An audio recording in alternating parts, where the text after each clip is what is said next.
Hello, Momentum Church. Good morning. My name is Shul Perez, and you might say, "Wow, that's kind of like a strange name, Shul." Like I would say, probably like a cool name, no? Shul. I'm originally from Mexico, uh, and I came here to the U.S. to work in some master's degrees. Later on, I came back to Mexico, was working in a Bible Institute. And then I decided to come back to the US. I wanted to work on a PhD. But then I was at the seminary, and then I met the one who is now my wife, Katie. And, well, you know, when you meet the right person you really want to, f- to get to love and really our plans, my plans changed. You know, we got married. We moved to Minnesota. That's where she is from originally, from Minnesota. I was there. I was working as a Spanish interpreter in a hospital, and then also had the privilege to begin a Hispanic ministry in a church. And then the Lord guided me to pass the leadership to someone else, uh, and go to law school. So that we moved here to Ohio. I came here to the University of Akron School of Law. And that was in the summer of 2020. That's when we began attending Momentum Church. And now I am an attorney. I'm helping low-income taxpayers whenever they have controversies with the IRS. That's what I help them. I help them. I work in a nonprofit legal firm.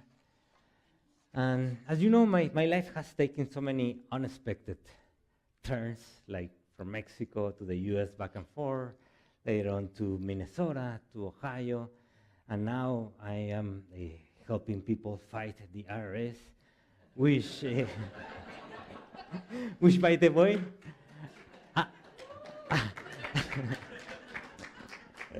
which, by the way, I think is the only thing that can unite us as Americans.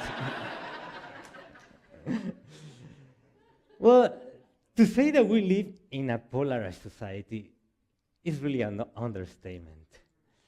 I think many factors have contributed to this polarization. One of them, I think, has been kind of the social media that in some way they kind of like to amplify those extreme positions, because we're just constantly fed, no, with those things that reinforce in some way our ideology and demonize the opponent. So in this kind of environment, sometimes it's easy really to follow suit and in some way start demonizing others, despising others.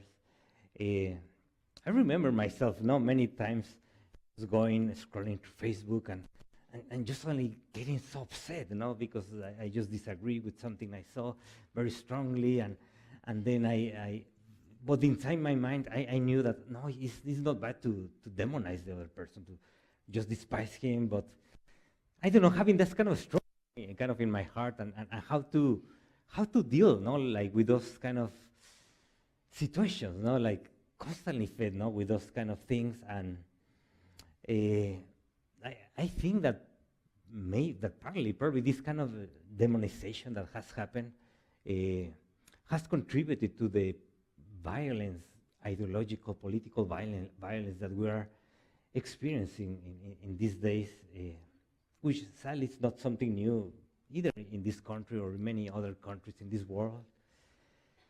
But I believe there is something that God can do through us, that we can do in some way to bring some healing to this society, to this polarization that we're experiencing.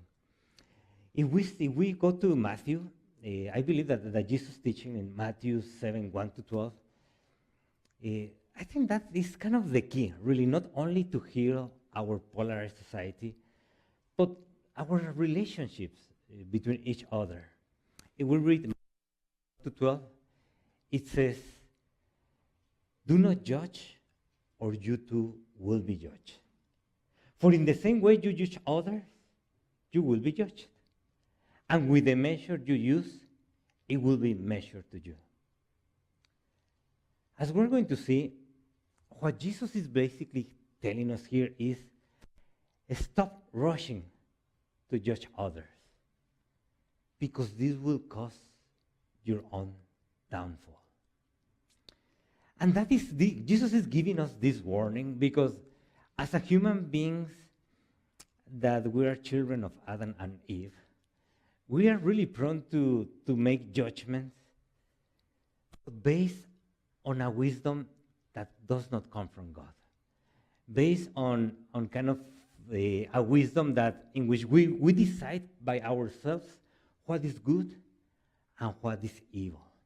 That is what happened to Eve when she heard the serpent and she decided to eat of the fruit of the tree of the knowledge of good and evil that God had told them and warned them, like, do not eat because you're going to destroy yourself. You're going to die if you eat of that tree. If you see in Genesis chapter 3, verse 6, it says, when the woman saw that the fruit of the tree was good for food, and it was pleasing to the eye, and also desirable for gaining wisdom, she took some and ate it. She also gave some to her husband, who was with her, and he ate it.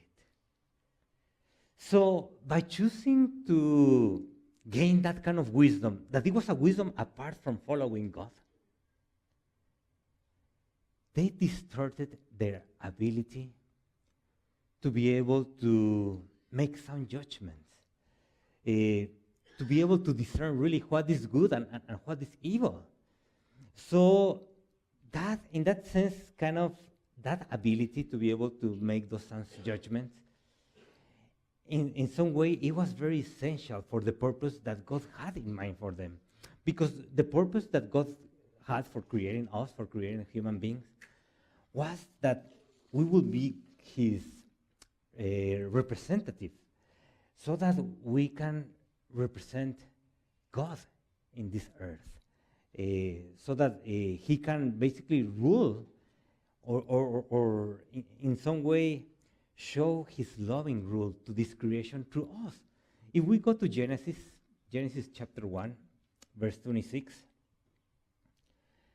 it mentions, then God said, let us make mankind in our image and in our likeness, so that they may rule over the fish in the sea and the birds in the skies and over the livestock and all the wild animals and over all the creatures that move along the ground. So that's the purpose that God had in mind. God really wants us to be to represent him in this earth. However, now we're not any longer able to fulfill that kind of vocation by choosing that kind of wisdom. And that kind of wisdom, it is so different from the wisdom that comes from God. Because this is a wisdom that the main goal or the focus is to advance our own agenda, our own ambition, selfish ambition, we will say. In that sense, we can be persons that are very smart, very intelligent. We can be able to make very well articulate arguments. We can show clearly what the opposition or the people that we disagree with, they are wrong. But our main purpose, it is not so much to help them, but many times it's just to put them down so that we can feel good about ourselves. Our main purpose is not so much to advance God's loving rule in this creation, to love God or even loving our neighbor.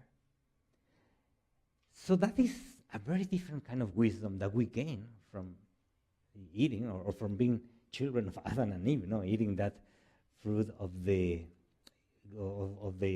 good and evil. No? The Apostle James, in James chapter 3, verse 15, it says that is such a different wisdom. Look how it says. It says, such wisdom does not come from heaven. So that wisdom, it is not anymore that wisdom from God, that comes from God, but now is earthly, unspiritual, demonic. Where you have envy and selfish ambition, there you find disorder and every evil practice. So as a result, instead of bringing order that God wants us to bring to this world, we bring chaos. We bring disorder. Instead of bringing God's goodness, we bring evil practices. Instead of reflecting God's loving rule to this creation, we just fail on that sense. So one of those characteristics of that demonic, that early wisdom, is that it just makes us prone to judge others so that we can exalt ourselves, so that we can feel good about ourselves, so that we can feel confidence that we are right. That happened, and we can see that kind of illustration with a parable that Jesus told about the Pharisee and a tax collector. That parable is in Luke 18:9-14. And just to explain a little bit, the Pharisees, there were religious leaders in Jesus' time, and they emphasized a strict adherence to the law of God, like basically to follow the law of God, everything. But many times they really didn't pay attention to a truly transformation in their own lives. Now, on the other hand, the tax collectors, there were Jewish individuals who were hired by the Roman Empire. They were hired by the occupying empire. So, and the thing with them is that they not only charge what they were supposed to charge with the taxes, they many times just charge even more so that they can have more personal gain. So everybody hated them. Like, they were despised by the society. And Jesus, it says this, that he tells this parable. And it's interesting how it mentioned, it says, to some who were confident of their own righteousness and looked down on everyone else, Jesus told this parable. 2 men went up to the temple to pray. One, a Pharisee. The other one, a tax collector. The Pharisee stood by himself and prayed, God, I thank you that I am not like other people, robbers, evildoers, adulterers, or even like this tax collector. I fast twice a week. I give 10th of all I get. But the tax collector stood at a distance. He will not even look up to heaven, but pressed his breast and said, God, have mercy on me, a sinner. I tell you, this man, rather than the other one, went home justified before God. He went with a right relationship before God. For all those who exalt themselves will be humbled. Those who humble themselves will be exalted. What Jesus is basically telling us is that this attitude of judging others, despising others, so that we can feel good about ourselves, is really giving us a false sense of security in our own righteousness. And it's really making us blind to our own shortcomings, to our own sins. We don't see them. As a result, we're basically reflecting less the image of God. We are more focused on advancing our own ambition, and we're becoming less human. And at the end of the day, we're creating really our own downfall. I believe that is why Jesus made that direct correlation between the way that we judge to the way that we will be judged. Because the more we kind of harbor that selfish ambition, we kind of want to start judging others and putting them down, we are in that moment really putting ourselves down because we're becoming less human. We're reflecting less the image of God. We just want to advance our own selfish ambition. And in his love toward us, that's why Jesus gives us very direct warning here. Stop rushing to judge others. Do not judge, because you are going to create your own downfall. Now, Jesus not only tells us what we are not supposed to do, he also tells us what we are supposed to do. So in the following verse, Matthew 7:3-5, Jesus said, "What do you look at the speck of dust in your brother's eye, and pay no attention to the plank in your own eye? How can you say to your brother, 'Let me take out the speck out of your eye,' when all the time there is a plank in your own eye? You hypocrite, first take the plank out of your eye, and then you will see clearly to remove the speck from your brother's eye." So here basically Jesus is telling us, like, when a thought comes to your mind, to judge others, to despise others, to put other people down, just in that moment, examine it yourself. I am having the wisdom that comes from God, the heavenly wisdom, or the wisdom from this earth, from the humans. It is my purpose to help that person to reflect more the image of God, or it is kind of more my purpose to just feel good by myself and putting down that person, to have a sense of superiority. Let's just think a little bit. What will happen? Let's flip the story of the Pharisee and the tax collector. Let's suppose that the Pharisee just passing by heard Jesus teaching, like, do not judge others, because you're going to be judged yourself.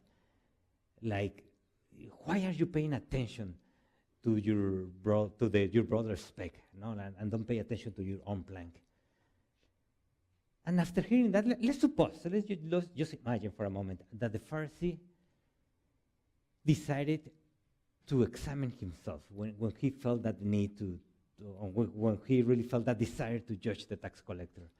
Let's suppose that he came to the temple to pray, and he saw the tax collector, and he immediately came in his mind the thoughts like, that evil, impure, traitor tax collector. But then he remembered Jesus' words, do not judge.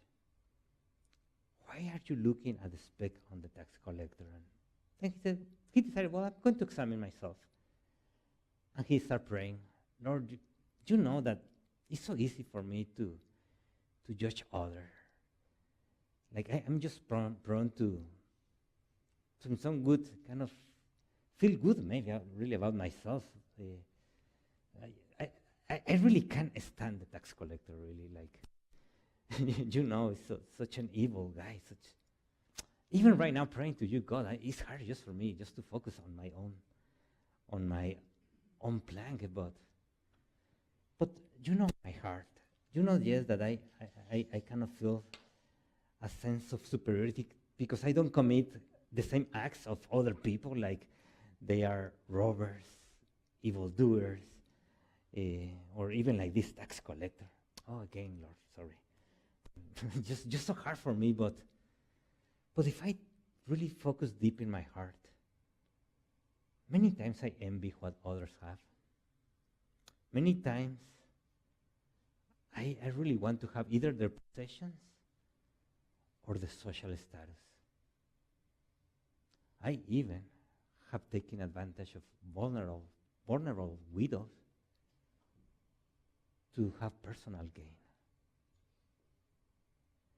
Yeah, I also harbor evil thoughts, lustful thoughts. I might feel proud that I fast twice a week, that I give the tenth of everything that I have. But you know that my motives are not necessarily pure in many ways. You know that I love the recognition from other people. I really need your grace follow you, to love you. Have mercy on me, a sinner. At that moment, the Pharisee began tearing up silently. But he also began experiencing the presence of God in some way in his heart, the forgiveness of God. And then he heard the tax collector beating his breast. And he realized that God has been working in his heart. And he just thanked God for that. He said, Lord, forgive me for despising him, for judging him. Both of them lead at the temple at the same time. The Pharisee looks at the tax collector in his eye and he told him, I'm glad to see you. The tax collector is just dumbfounded. How is that a Pharisee, someone who really hates those evil traitors, impure tax collectors, he's talking to him? But he looks humbleness and sincerity in his words. So he just replied back, I'm glad to see you too. Just imagine the outcome how different would be on that case. Just because the Pharisee, after many attempts, was able to focus in the plank in his own heart. He was able to remove it in some way and see things more clearly. He was able to see that he really didn't need to really try to remove the speck from the tax collector eye, because he knew that God was already working in his life. He might just needed to give him a little bit of encouragement to continue in God's way, just as the encouragement that he for sure needed to continue in God's way. So just imagine what God could do if we hear Jesus' teaching. Of examining ourselves first. Really, God could bring healing to our hearts. God could use us to bring healing to our families, our city, our country, to this world, if we heed to the teaching of Jesus, of rushing to examine our own lives, when we feel the rush to judge and despise others. It will destroy the wall of hostility that our society is experiencing. Why? Because we will realize that we all struggle in some way to follow God. We don't reflect God's image in a perfect way, or many less than perfect, really. We really all struggle in that. We start focusing in our own struggles, we're going to be so much more open to seek God's mercy and God's grace. And we're going to find it, because the good news is that God has already defeated sin, rebellion, hostility, death. He defeated them already. I like at the cross, no? I like how Tim Mackey puts it in one of the episodes of the Bible Project podcast. He mentioned God himself became a human being in the incarnation of Jesus, so that he could become human, so that he could become the human that we are meant to be. And through him, we can become the humans that we are meant to be. Jesus perfectly reflected God's image, God's reign, God's loving ruling in this world. And when he was confronted by the earthly powers, by the demonic wisdom, by all those not only human individuals' powers, but everything that was behind that, those powers of the devil, of Satan, that he was confronted with them. At the end of the day, he defeated them. He exhausted their power at the cross. And now he's giving us that victory. Now through him, we can experience that victory over sin, over death, over the rebellion against God. And he can start restoring in us that image in our hearts, when we just come with him with humbleness, when he asks him to have mercy on us, when we ask that his will be done, as it is in heaven, that it will be done here in our hearts, in our family, in our place of work, in our city, in our country, in this world. When we ask him to forgive our sins, he will be just delighted to come and dwell with us, dwell in our hearts, until just one day he will complete that promise, where dwelling God will be here between men. And all this earth is going to be renewed and complete with his glory, with his loving reign under Christ. And yes, I myself really have, after been meditating in these truths, I myself have noticed a difference, like kind of just, it just come into my mind, no? Like when I'm just, for example, again in Facebook and just something comes in my mind when I feel kind of that need to judge or despise others or get upset just because something I saw, I just remember, let's think about myself, like let's try to ask God to help me first to examine, to focus on myself. And do you know what I'm finding? I really I'm finding that many times those attitudes, those maybe biases that I'm seeing in other people, those kind of shortcomings that I'm seeing on others, God is showing me, do you know, you also had that kind of attitude many times, that kind of biases. Maybe in the past, or maybe still, sometimes I have them. Sometimes what I'm seeing is God sometimes telling me, do you know?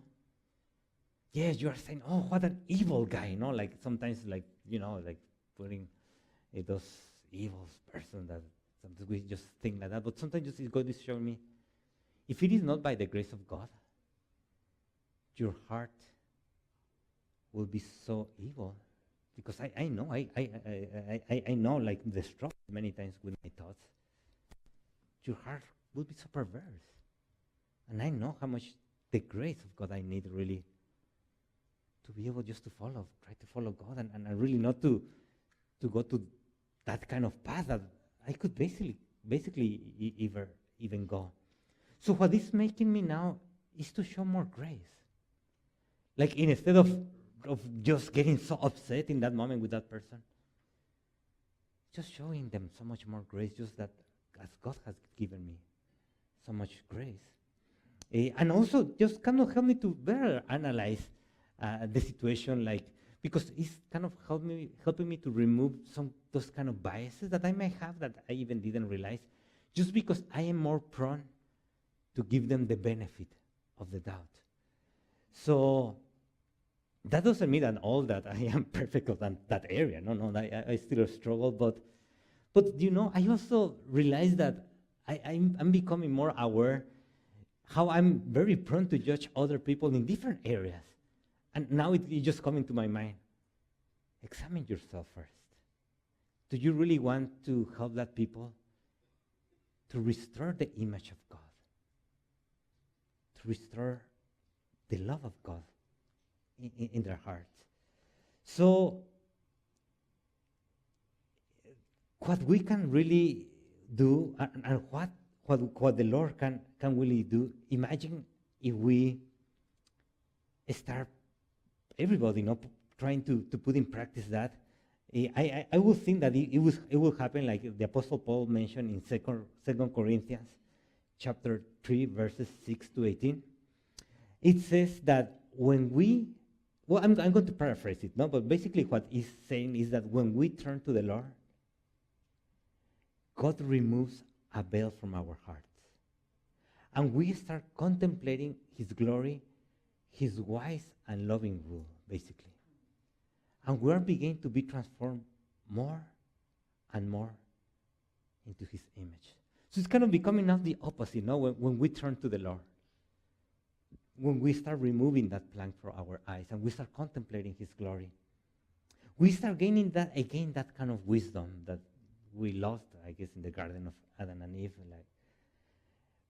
But now we start showing more grace to others. When we see their shortcomings, we kind of now try to start to help them to restore that image in God. When we disagree with their positions, that certainly we for sure will disagree, but many times we will not just try to shut them down. We might try to listen to them and try to understand maybe what areas on that position are really in a line or really are part of God's truth, of God's kingdom, of God's loving rule. We for sure try to make sure that the most important thing is not to try to gain the argument, but to make sure that the other people will not fall, that may not cause the other people to struggle and to follow Jesus. That's our main objective, so that God can continue working in their lives. Now, when we see another person, when we caught them like on a sin, or we see, or someone is caught in a sin, we try to restore that person gently, trusting in God and also watching ourselves, because we can also may be tempted. And also when we interact with persons who are not followers of Jesus, we show the same compassion, humility, as we show to other fellow believers. We remember, we for sure remember that we all, before following Jesus, we had that veil, and we need to try to keep in mind that because they might have not experienced yet that restoration in their hearts. For them, some of the things that we might want to share, some of those truths, probably are nonsense for them. Like, they cannot understand them. So we might need to be gentle and trying to find like a truth that they can understand, or kind of have like a common ground in some way, and from there try to guide them to be able to understand other truths, so that at the end of the day God work on their hearts and they can be restored, and God can remove that veil from their lives.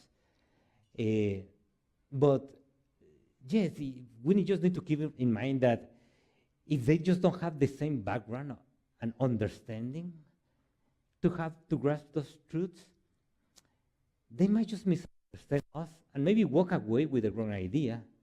And if we try to force them to accept those truths, they likely will resist even more. That is probably why Jesus gave us a warning. No? After he told us, remove the plank from your own eye, he just gave us a warning just to be wise. It says in the following verse in Matthew chapter 7, verse 6, he mentioned, do not give dogs what is sacred. Do not throw your pearls to pigs.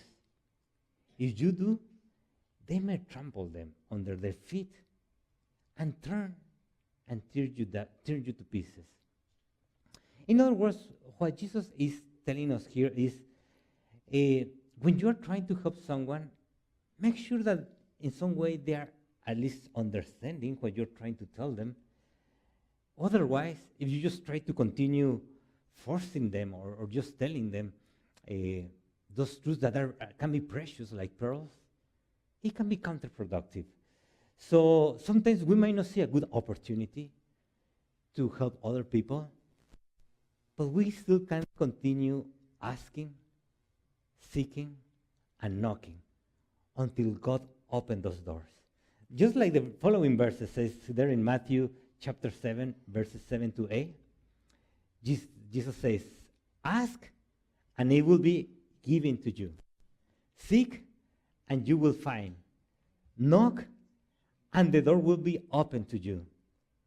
For everyone who asks, receives. The one who seeks, finds. The one who knocks, the door will be open.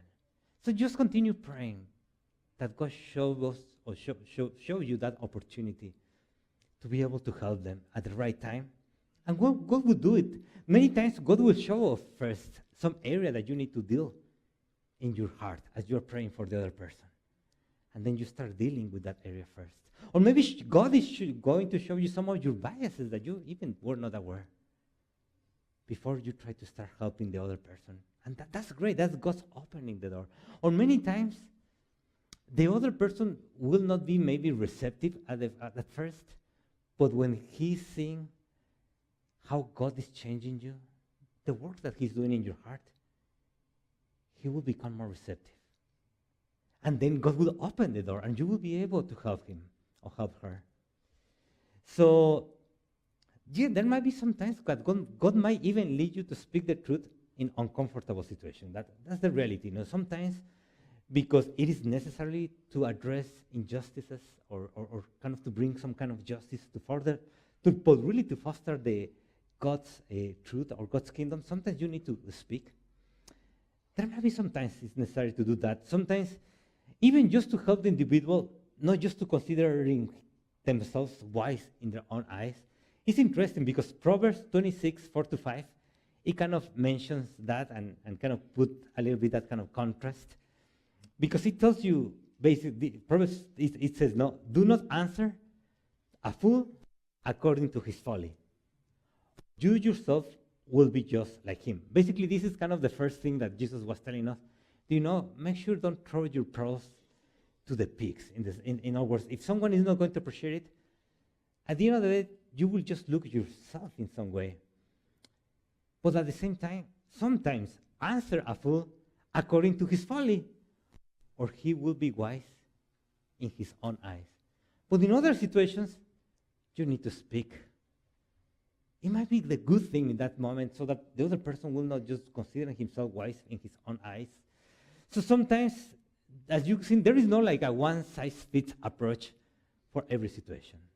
But what we can do is we can have that trust and that confidence that we ask and pray to our Heavenly Father. He is gracious and loving, and He's going to give us so much more than we're asking for. Because He knows how to give good gifts to those who ask for it. So as we allow God to restore His image in us, as we begin growing in His wisdom and making some judgments, as we start caring about others, wanting them to experience the same grace that we have received, as we begin treating people the way we want to be treated, God will start spreading His rule, His loving kingdom to our lives, bringing healing to our hearts, our families, our places of work, our communities, our country, to this world. And yes, we know that will only be completed when Christ returns, when heaven and earth is going to be perfectly in perfect unity, when God dwelling is going to be complete in this earth that will be completely restored and renovated, and His glory filling, His loving ruling filling all this earth. Let's pray.